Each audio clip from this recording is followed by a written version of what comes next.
What Chase Elliott just pulled off in Atlanta wasn't just a comeback, it was a full-blown ambush. A 44-race winless streak? Vaporized. A season of mediocrity? Erased. With a last-lap move straight out of a Hollywood script, Elliott didn't just win a race.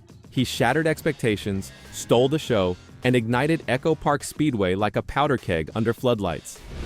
Let's not sugarcoat this. Chase Elliott, NASCAR's most popular driver for 7 straight years, was slipping into irrelevance. No wins in 2025. Not even a single stage win. Fans were beginning to wonder if the 2020 champ had lost his edge.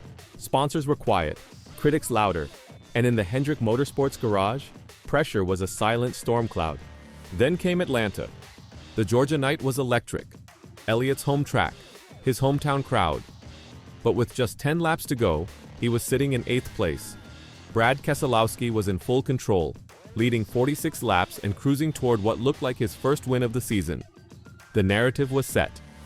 Keselowski's redemption story was writing itself. But Chase Elliott had a different ending in mind. Elliott knifed through the field with terrifying precision. Every pass was a calculated strike. By the time 2 laps remained, the number 9 Chevrolet was breathing fire behind Keselowski. The crowd sensed something. So did the booth. And then, on the final lap, in turn 1, Elliott made his move. He dipped beneath the number 64 like a predator catching scent of blood. One miscalculation and he's in the wall. One hesitation and the opportunity vanishes. But Elliott didn't blink. He launched. The 2 cars thundered toward the finish line, neck and neck. The margin? Just 0.168 seconds. But the roar from Echo Park made it feel like a landslide. And then came something even more rare than a Chase Elliott victory. Raw, unfiltered emotion. Unbelievable. Unbelievable. Are you kidding me? I've never in my life. This is unreal. He didn't head straight to victory lane. No. Chase Elliott climbed into the crowd. He hugged fans, screamed with them, let it all out. And for a driver known for his calm, almost robotic demeanor, it was like watching a volcano erupt after years of silent rumbling. There's really only been one other time in my career that I felt like, I don't even know. Nothing's ever matched that, Elliott later said, visibly shaken and almost disoriented by the moment. This wasn't just a win, it was emotional exorcism. But behind every dramatic finish, there's a silent hero.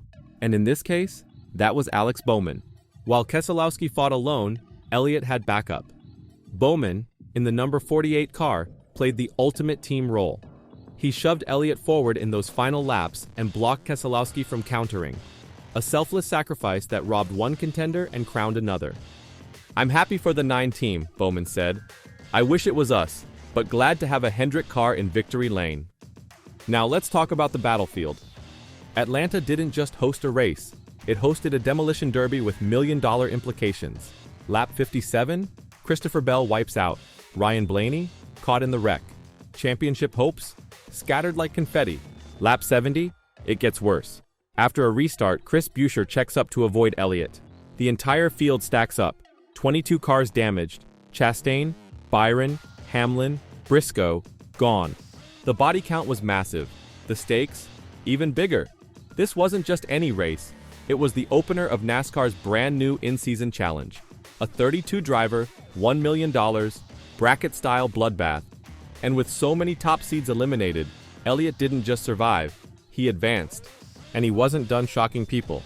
The shockwaves from Chase Elliott's last-lap stunner weren't just emotional, they were strategic. This race wasn't a standalone highlight. It was the launchpad into a playoff picture no one saw coming. With that win, Elliott didn't just snap a streak. He reinserted himself into the heart of the championship hunt. And in doing so, he may have just changed the landscape of the entire season. That's because Atlanta wasn't just a victory. It was round 1 of NASCAR's brand new high-stakes bracket-style in-season challenge. 32 drivers, $1 million prize, 1 winner. And the carnage that unfolded under those Atlanta lights? It busted brackets like a March Madness bloodbath. Denny Hamlin, tournament's number 1 seed, wiped out in the lap 70 melee. Gone. His playoff trajectory shattered. Who did he lose to? Ty Dillon, the 32nd seed. That's right, the guy no one even thought should be in the field. Ty finished 8th. And then, with a smirk that could melt steel, he dropped this. For all you Denny fans out there, I just beat your favorite driver. That's not just an upset, that's a nuclear burn. But Hamlin wasn't alone. Chase Briscoe, no 2-seed, out. William Byron, out. Ross Chastain, Suarez, Logano, casualties of the same metal-bending wreckage. And in the smoldering wreckage stood Chase Elliott. Calm, focused, deadly. He now advances to face John Hunter Nemechek at the Chicago Street Course, a track that's tight, technical, unforgiving. But that's not the storyline. The storyline is legacy, because this tournament offers a shot at history, a shot at $1 million, and a parallel to something that looms large in Elliott family lore. Back in 1985, his father, $1 Million Bill Elliott, won the first Winston Million. It was iconic. It was legendary. And now, 40 years later, his son stands poised to chase $1 million of his own. It would be a really cool thing to win for sure, Chase admitted, and hope it works out that way. But it almost didn't. And that's what makes this moment even more powerful. Because during the race's rain delay, Elliott sat in the TNT Sports booth with Dale Earnhardt Jr. It was supposed to be casual, a driver killing time. But what came out was a crack in the armor. Jr. noted how Chase didn't seem as bothered by the car as others, but Elliott didn't hold back. "I'm not sure who you've been listening to, but you must not have been listening to me. We've been struggling," Elliott confessed. "I'm definitely in the boat with the guys that are hanging on right now." He went on, describing the impossible balancing act of car adjustments versus unpredictable track changes. "You don't want to get too far up the road and have to go the other way." That wasn't just strategy talk. That was a confession. This win wasn't the result of dominance. It was the result of desperation, adaptation, and survival. That's why the tears hit different. That's why the crowd eruption felt seismic. Chase Elliott didn't cruise to victory. He crawled, fought, clawed, and was pushed, literally, by a teammate who believed in him more than maybe Chase believed in himself. He stood on that fence, screamed into the sky, and released months, maybe years, of frustration, pressure, and silence. And now he's back. But here's the uncomfortable truth. This field is still a minefield. The Chicago Street Course offers no forgiveness. The bracket is ruthless.